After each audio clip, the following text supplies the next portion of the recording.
Okay, so it is time to get some water off of that roof and into the ground. That's up next.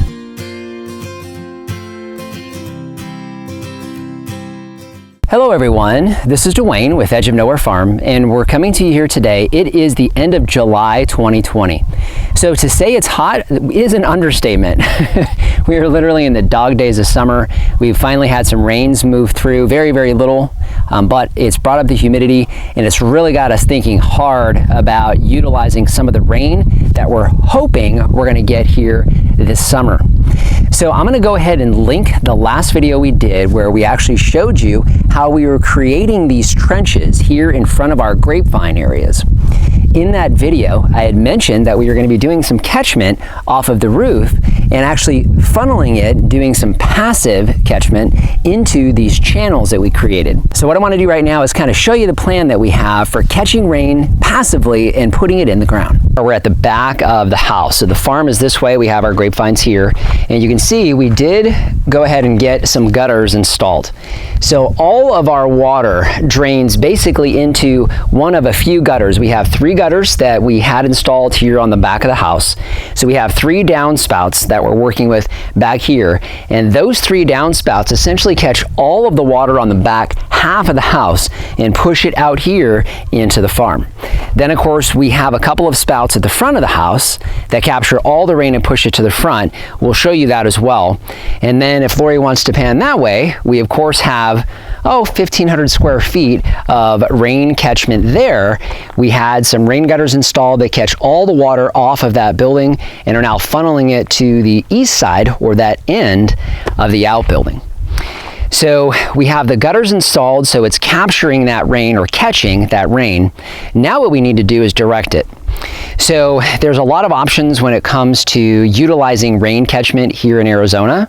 For Lori and I, we have a farm to work on and run, and so we don't have a whole lot of time to spend on any one task. That would include rain catchment and utilizing rainwater. Now, we want to be conscious of the fact that we can capture rainwater here, and for the water that we're pulling out of the aquifer to water the farm, we want to push as much back down into that ground as we possibly can. So of course, we want to make sure we're utilizing the rainwater and capturing it here on the property every chance we get. So in this case, we're going to do some passive catchment. So here we are at one of our downspouts. So we have plans for these 3 spouts and something a little different on this side. But Lori and I have never worked with this before. So this is some poly pipe, and it's drainage pipe basically. And we're going to utilize this to connect to our downspout here and go underground and basically funnel the water out into those channels. So again, never done this before, so we're rookies. However, it seems like it should be fairly simple. The most difficult part, of course, is going to be digging the trench, which is what we're going to go ahead and get to here in just a moment. Now, one of the things I do know is that somewhere around here, I have irrigation lines. Multiple irrigation lines. So I can't use any serious equipment to get the first part of this trenching done. But once we get past this, I'm going to see if I can utilize our tiller to kind of soften up the ground a little bit and get this trench dug.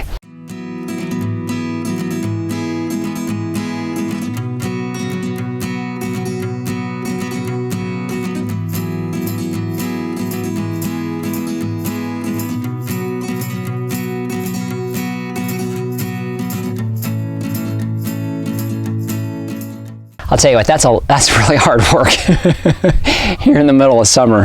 One of the things that we came across, which I knew we were going to hit pretty quick, is our irrigation lines. So these are all of our irrigation lines that run over to our west and front orchards, and also our main line that'll eventually run to the back. So we've got 5 pipes here, and we're going to wind up having to go under them. Now you're probably looking at that going, Dwayne, why did you bury those so shallow? So main reason is because we do have a planned extension off the back of the house here. It was hard to get the trencher down, and I wasn't too concerned about it when we put them in, because we're going to have a few inches of sand and pavers above this, so it'll actually be covered pretty well.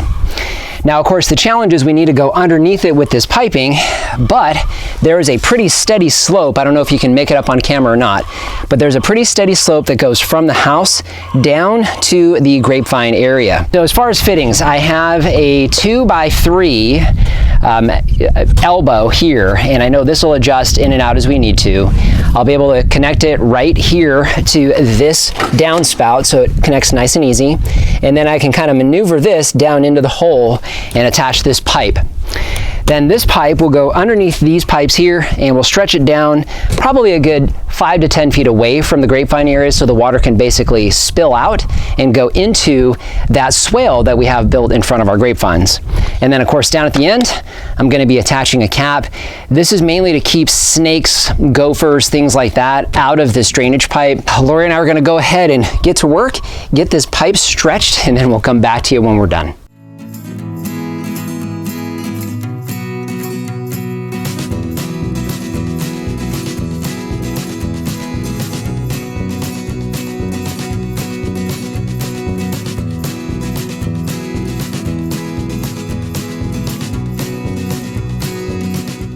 System is working fine, the gutters work fine, the water comes down fine. The only problem is when the water comes out, it's actually going into the garden area. So what I need to do is I need to kind of redirect this pipe a little bit, kind of push it maybe more towards the middle. So I'm kind of pushing the water right into the middle of the grapevine area. So what we're going to do is just kind of adjust the angle or the curve of our trenching back here, kind of rework it this way so we can get the water the rest of the way out of this line. We're done. It's about midday. We need to get out of the sun. But did a few different things down here to try to direct this water a little better. We were getting some water stuck in the pipe. So we kind of re-angled the pipe down, and I've started basically what's going to amount to a French drain that we're going to continue here. We needed to bring in some bulk rock anyway, so we're going to go ahead and bring that in hopefully this week, utilize that in here.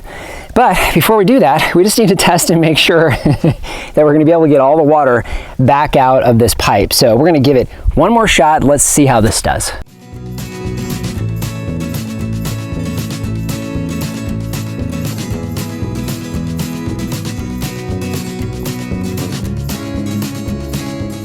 It's the following morning, very early, sun is just coming up, so we want to get to work.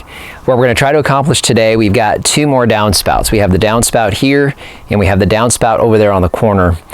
So what we need to do is we need to get trenching done here. We're going to connect the two with a T, and then put them into a single pipe that's going to actually feed down into the front side of the grapevine or vineyard grapevines over here. So the goal is to eventually have the water kind of shooting out into the middle of that. Learned from yesterday's process that we definitely need to make sure that we're centered on that so we can really direct the water well.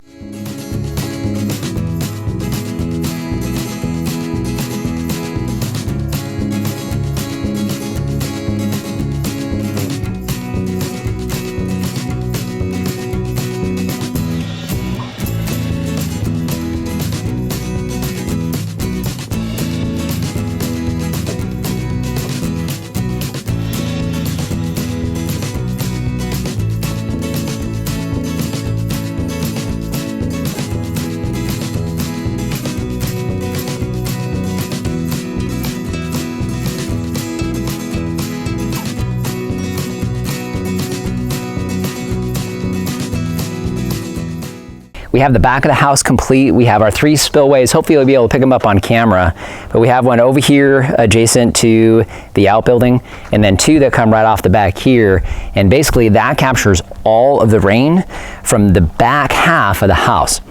So of course, one of the things that we learned pretty quick with the first one yesterday is the importance of the spillway at the end of that pipe. So we did a little bit better job over here with creating a spillway that's going to push the water into the grapevine area and the subsequent swale that's down there below the wood chips.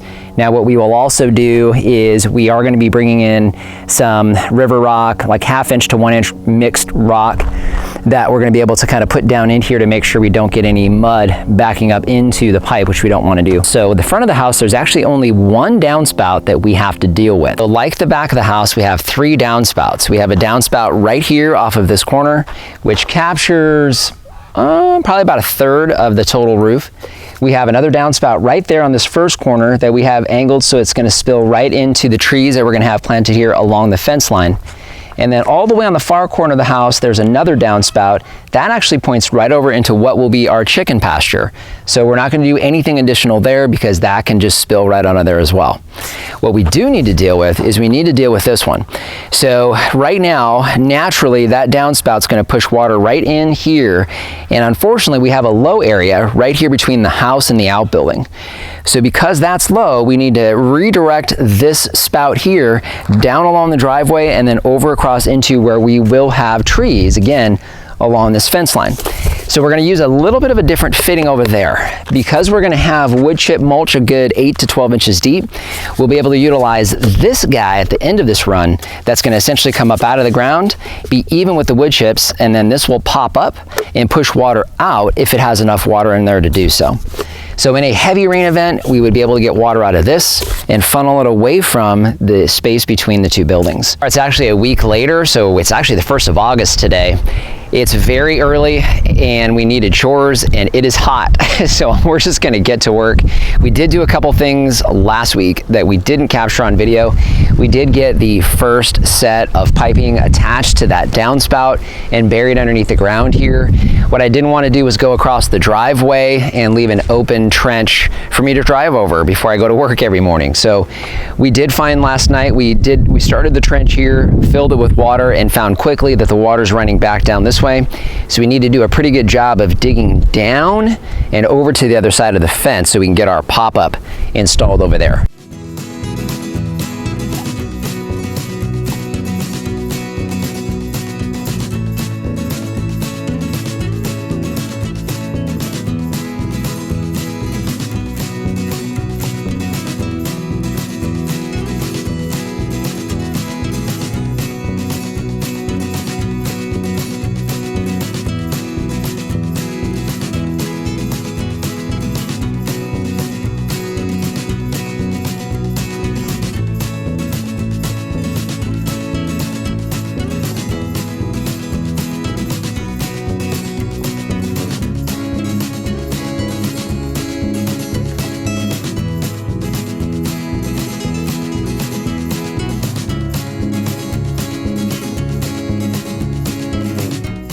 So we have that done. Now, still gonna need to come back and do a little bit of work on the driveway. We tore it up just a bit, getting the pipe underneath the driveway, but we were able to verify the water is draining down this way. And then you saw us install this hat. We've just basically put some wood chips here now. This whole area behind here, there'll be fruit trees back here, actually gonna be lined up against this fence here. And then this guy here, the way it works is when enough water comes through, it'll push this up.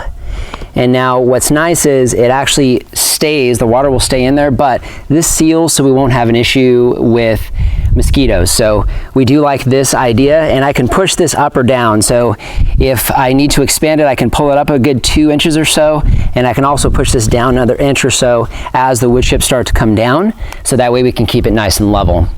Either way, we're capturing that rainwater now from the front of the house, putting into this whole area here, which will be fruit trees and wood chips, to allow that water to sink down into our water table eventually. We have 2 downspouts that come down on either side of the outbuilding. All of the catchment from the entire building goes into those 2.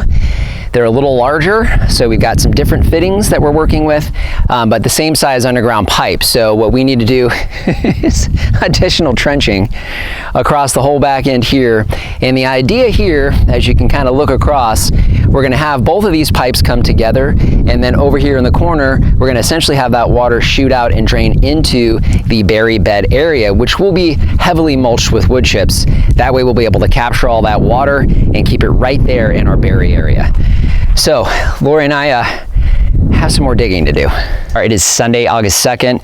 Lori and I have spent the last half an hour or so getting this trench dug. We tested it out with water. You can see down there we have a pool of water at the end, which is the spillway. So we're good as far as the flow of water. So we have a slightly different size downspout. It's a 3 by 4 inch downspout. So we needed a different connector. So essentially this will connect to the downspout, and then we'll be able to connect the hose right to it with a T that comes out this way. So Lori and I are going to go ahead and get this pipe laid, which will be the end of our piping for this project.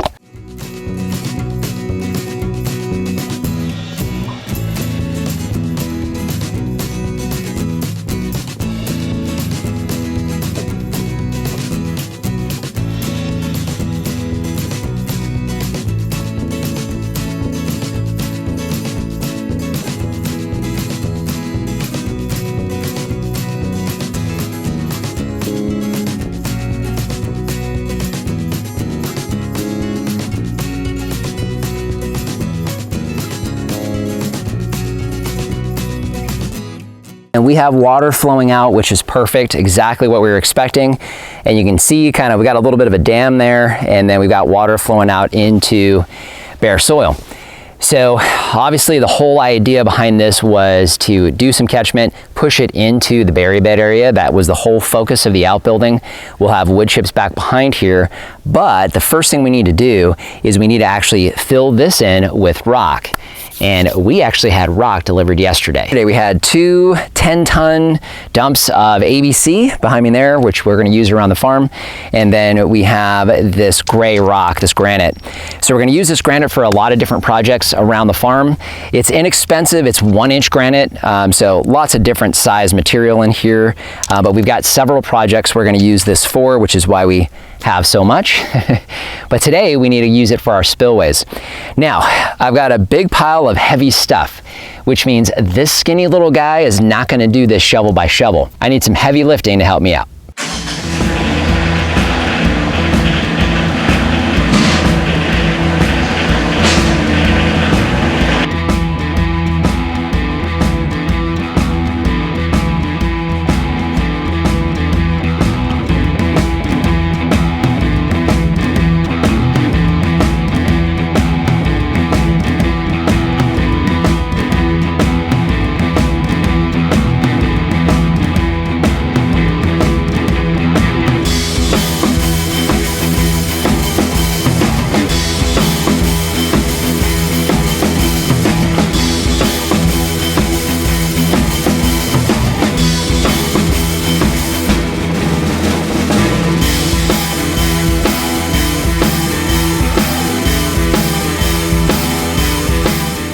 We are finally done. So you can get an idea of what this looks like. Now the rock, it's actually really good. It's a little different color than everything else on the farm, a little brighter, still gray. We're fans of that. But either way, you can definitely tell at this point something different's going on here. And if Lori pans that way, you'll be able to see the rocks. Hopefully you'll make it out on camera. You'll be able to see the rock that we have at each of the downspouts on the back of the building as well. These downspouts here now will be watering the berry beds and the grapevines, and all the downspouts at the front of the house will be watering our trees, future trees, and future chicken pasture at the front of the house. So at this point, we're being good stewards, capturing the water, letting it settle on the ground, and keeping that moisture here in this dry Arizona desert. So just want to thank you for joining us today. If you haven't done so already, subscribe to the channel. Questions or comments, leave those in the comment section down below. Instagram and Facebook, we post content there you won't see here on the YouTube channel. And our Amazon shop, I'll leave a link down in the description. That's a free, painless way to help support the channel. If you start with that link, it doesn't matter what you buy, you help to support us here. Oh, and one more thing. If you haven't seen it already, check out our Healthy Farm Living channel. That's where we talk about all the things that we do to stay healthy here on the farm and focus on inside the house. So what happens when you harvest all of those good eats? So just want to thank you for joining us today and remind you, if we can farm on the edge of nowhere, so can you.